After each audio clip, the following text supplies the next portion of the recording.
on Thanksgiving night, there was a split screen on the NBC broadcast of the body angle that Josh Allen was throwing from when he was in college and what he looks like right now. Like where in college it looked like he was like Dwight Freeney coming around the end, you know what I mean? Like almost at a 45-degree angle, right? Yeah. And now he's just like, as I call him, like the Mandalorian, standing tall back there and firing away. What do you think he still needs to work on? As we were talking about him as an MVP candidate coming into the season, early part of the season, not so much right now. What are your 2 cents on that? If you're as a guy who's been getting him upright and getting him going prior to his pro career, Jordan. I think, I mean, as good as that roster is, I know Tre'Davious White. Time will tell how big of a loss that was. It's got to be a big one. That guy's a great player, but that roster is really, really solid. That's a team that can go all the way. That's a quarterback that can take them all the way. I just think for them it comes down to consistency, and that shows up in execution and defense and tackling, all the different phases of the game. So as a quarterback, you got to own all the consistency side of it, and the way that usually plays out is in decision making and moving and throwing. Are you doing the same things? And so I think this year, I don't know that his goal was MVP or bust. I think it was Super Bowl or bust, and the reality is you can build on those and learn from it throughout the year. So Josh is continuing to evolve. He showed the level he can play at, and as that team continues to kind of find this year's identity. Last year it was so much Diggs and Josh, and this year other guys are stepping up. Dawson Knox has emerged. They don't run it though. They hardly run it. You know, like he's their running back. It seems like, you know, with due respect to everyone else out there.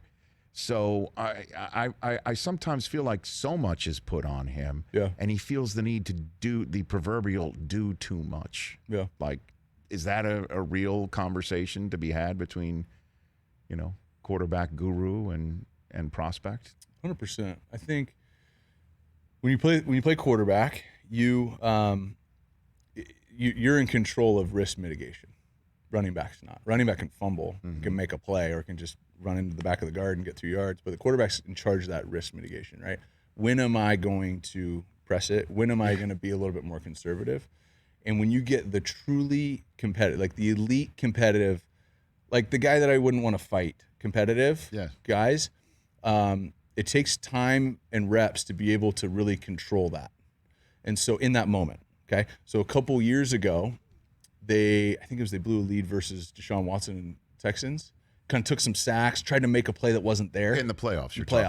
Like tried to make a play that wasn't there. They got screwed by a crazy call in the middle of overtime as well, but yes. That's right. They all blur together. No, but there were times where he was making trying a play to do too much. that may not be there to be made. Right.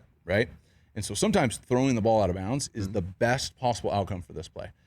That's been an area where I've just seen Josh physically, the side-by-side comparison can show you, but that's where I've seen the evolution of him, which is why I had pretty high expectations for the Buffalo Bills this year, and they actually, despite a game or two here or there, they haven't changed for me, because I bet by the time these games get very serious, starting on Monday night, that we're going to really see that version where, no, in those moments, he's making the right decision all the time.